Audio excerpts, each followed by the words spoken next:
అందరికీ hi. Interlink V5.0 update వచ్చేస్తోంది. ఇది మనందరి ఐటీఎల్జీ హోల్డింగ్స్కి ఒక పెద్ద టర్నింగ్ పాయింట్. సో ఈ మార్పులేంటో అర్థం చేసుకుని మన స్ట్రాటజీని ఎలా ప్లాన్ చేసుకోవాలో ఈరోజు వివరంగా చూసేద్దాం. చూశారు కదా, ఈ వాలెట్ స్క్రీన్ మనలో చాలామందికి బాగా తెలిసిందే. కాని ఇక్కడ మనకు కనిపిస్తున్న ఈ బ్యాలెన్సులున్నాయే, అవి త్వరలోనే పూర్తిగా మారిపోబోతున్నాయి. అవును, V5.0 అప్డేట్ మన హోల్డింగ్స్ను ఎలా మార్చబోతోందో ఇప్పుడు తెలుసుకుందాం. అందరూ ఎప్పటినుంచో ఎదురుచూస్తున్న ఆ డేట్ వచ్చేసింది.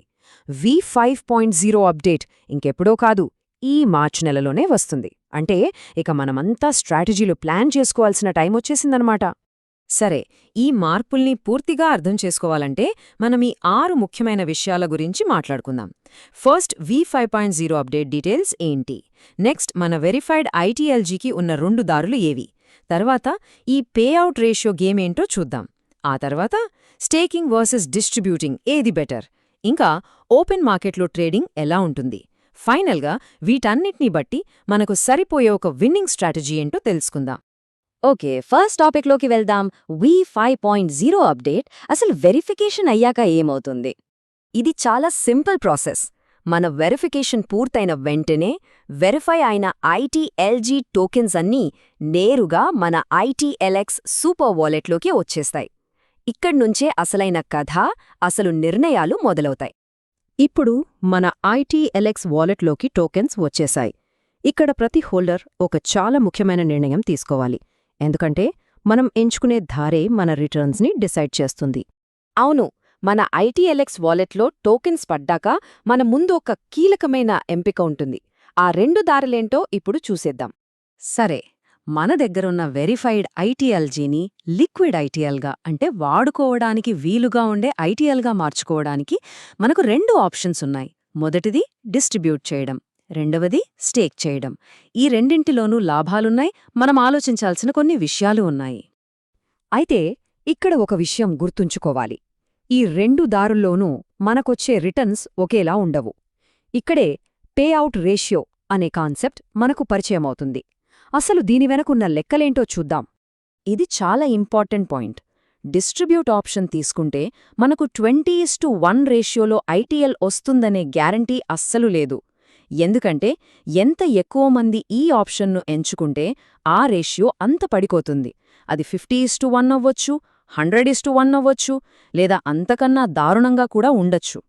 ఎందుకలా జరుగుతుంది అని అనుకుంటున్నారా? సింపుల్.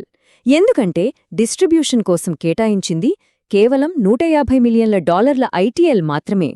అంటే ఈ చిన్న పూల్ కోసమే అందరూ పోటీ పడతారు. అందుకే రేషియో మారిపోతూ ఉంటుంది. సరే, ఇప్పటిదాకా రెండింటి గురించి విన్నాం కదా.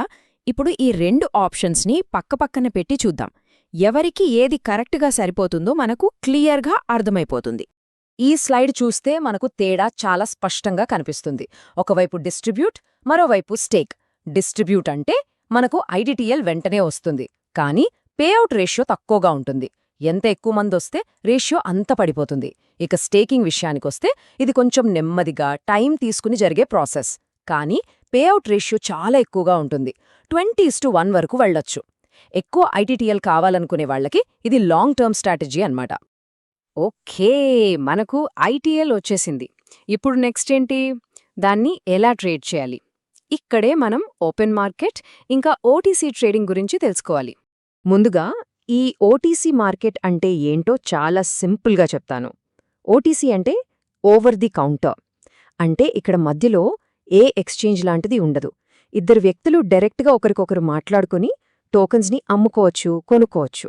దీన్నే మనం P2P ట్రేడింగ్ అని కూడా అంటాం కదా, అదే ఇది. అయితే ట్రేడింగ్ అంతా ఒకేసారి మొదలవ్వడు. దీన్ని దశలవారీగా తెస్తున్నారు. మార్చ్లో V5.0 లాంచ్ అవ్వగానే మనం ఐటీఎల్ ట్రేడింగ్ మొదలుపెట్టొచ్చు. కానీ వెరిఫైడ్ ఐటీఎల్జీ ట్రేడింగ్ మాత్రం ఇప్పుడే కాదు, భవిష్యత్తులో ఎనేబుల్ చేస్తారు. ఈ చార్ట్ మనకు ఓటీసీ మార్కెట్లో ఎంత ఐటీఎల్ అందుబాటులో ఉంటుందో ఒక అంచనా ఇస్తుంది. చూడండి, మొత్తం ఓటీసీ సప్లై సుమారుగా 30 మిలియన్లు అనుకుంటే అందులో ట్రెజరీ లాంటి పెద్ద సంస్థలే దాదాపు 6 మిలియన్లు కొనేయొచ్చు. అంటే మనలాంటి వాళ్లు ఫ్రీగా ట్రేడ్ చేసుకోవడానికి అందుబాటులో ఉండే ఐటీఎల్ దాన్ని ఫ్రీ ఫ్లోట్ అంటారు, అది 15 మిలియన్ల కన్నా తక్కువే ఉండొచ్చు. సప్లై తక్కువగా ఉంటే ఏమవుతుంది? సహజంగానే డిమాండ్ పెరిగే అవకాశం ఉంటుంది. ఓకే, మనం ఇప్పటిదాకా చాలా విషయాలు తెలుసుకున్నాం కదా. ఇప్పుడు వీటన్నింటినీ కలిపి ఒక క్లియర్ స్ట్రాటజీగా ఎలా మార్చుకోవాలో, సక్సెస్ అవ్వడానికి కొన్ని ముఖ్యమైన టిప్స్ ఏంటో చూద్దాం. ఫైనల్గా మనం గుర్తుపెట్టుకోవాల్సినవేంటంటే, ఎక్కువ పేఅవుట్ కావాలంటే స్టేకింగ్ ఉత్తమమైన ఆప్షన్, కానీ ఓపిక చాలా అవసరం. బెస్ట్ రేషియో అంటే 20:1 కావాలంటే 180 నెలల పాటు 100% స్టేక్ చేసేవాళ్లకే అది వర్తిస్తుంది. వెంటనే డబ్బులు కావాలంటే డిస్ట్రిబ్యూట్ చేసుకోవచ్చు, కానీ రేట్ చాలా తక్కువగా ఉంటుందని గుర్తుంచుకోవాలి. ఇంకా ముఖ్యమైన విషయం, మార్కెట్లో మొదట్లో ట్రేడ్ అయ్యే ఐటీఎల్ చాలా తక్కువగా ఉంటుంది. మనమిప్పటిదాకా అన్నీ విశ్లేషించాం. చివరిగా మిగిలింది ఒకే ప్రశ్న. ఈ కొత్త సిస్టంలో మన పొజిషన్ ఏంటి అని నిర్ణయించేది మన చర్యలే. మరి మన స్ట్రాటజీ ఏంటి? మన నిర్ణయమే మన భవిష్యత్తును డిసైడ్ చేస్తుంది.